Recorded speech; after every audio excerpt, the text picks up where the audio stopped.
the next category I want to talk about is Best Director. Martin Scorsese, Hugo. Alexander Payne, The Descendants. Woody Allen, Midnight in Paris. Terrence Malick, The Tree of Life. Last but not least, Michelle Hazanavicius. I hope I got that right. It sounds really good. Man, it's really tough to say. That is a very unique name. As of today, I have actually finally seen all 9 films that are nominated for Best Picture. And I'm going to comment on the Best Pictures in a second. Back to Best Director. All these films that are nominated deserve to be up there. So it's really hard to pick. I know there's probably all five directors did a really amazing job. I'm going to whittle it down to just 2 directors and pick from those. The first one would be Martin Scorsese for Hugo. And the second one I would pick would be Michelle Hazanavicius. So I got to think about that. What would be my choice for Best Director? Martin Scorsese, in my opinion, made the best film of 2011. And The Artist was really great too. It was beautiful. It captured Hollywood. And that Martin Scorsese captured Paris and that whole construction of the train station so well. It's probably going to win Best Set Direction, Best Art Direction. It's probably going to win a lot of technical awards. It's a beautiful film. If there was a Best 3D, I'd say give it the Best 3D. Maybe someday there will be. I know that's kind of weird. Hopefully first there'll be Best Comedy Film. So I've got those 2 that I'm going to want to choose from, and it's just really tough. But I feel, although Martin Scorsese did a phenomenal job in Hugo, I'm going to pick Michelle Hazanavicius. That movie's just beautiful. I think the cinematography alone, I think The Artist might come and just swoop all those Oscars that it's been nominated for.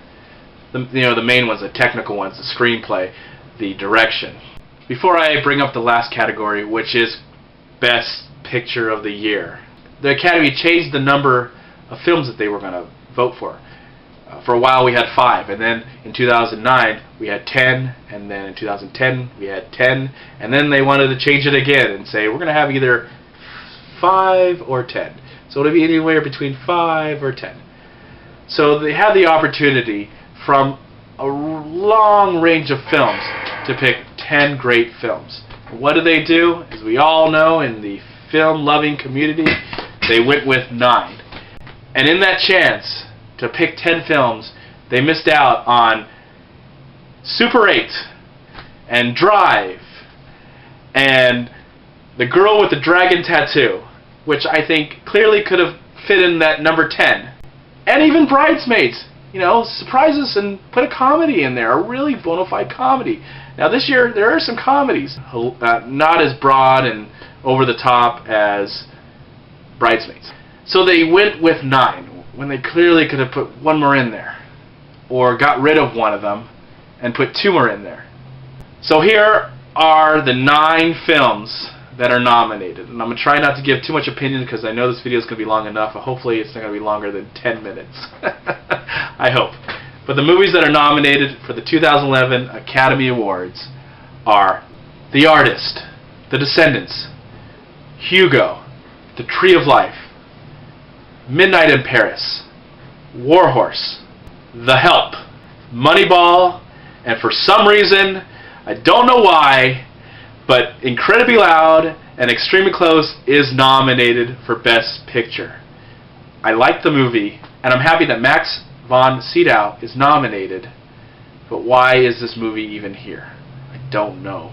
It does not deserve to be here. They clearly could have took that movie out and put in Drive and The Girl with the Dragon Tattoo. That would have been nice. Those 10 films. But that's not what we have. We have the 9.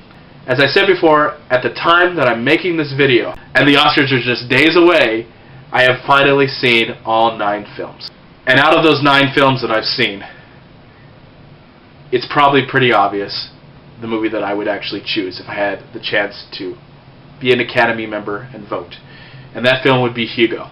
If you haven't seen this movie yet, you might want to stop the video right now, because I'm going to talk a little bit about it and why I love it so much. Spoiler warning if you haven't seen the film. But the reason why I loved Hugo the most is it's a love letter to film itself. You can also say that about The Artist, which I really, really love, and I think The Artist is going to win Best Picture, and it deserves it.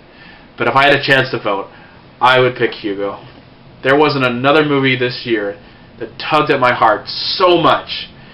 And when the big surprise, now, hopefully you're not watching this anymore if you haven't seen it, when the big surprise happened and the movie's truly about film preservation and how important it is to remember where film came from, the importance of it, what it feels like to sit in a theater and let the lights go dim.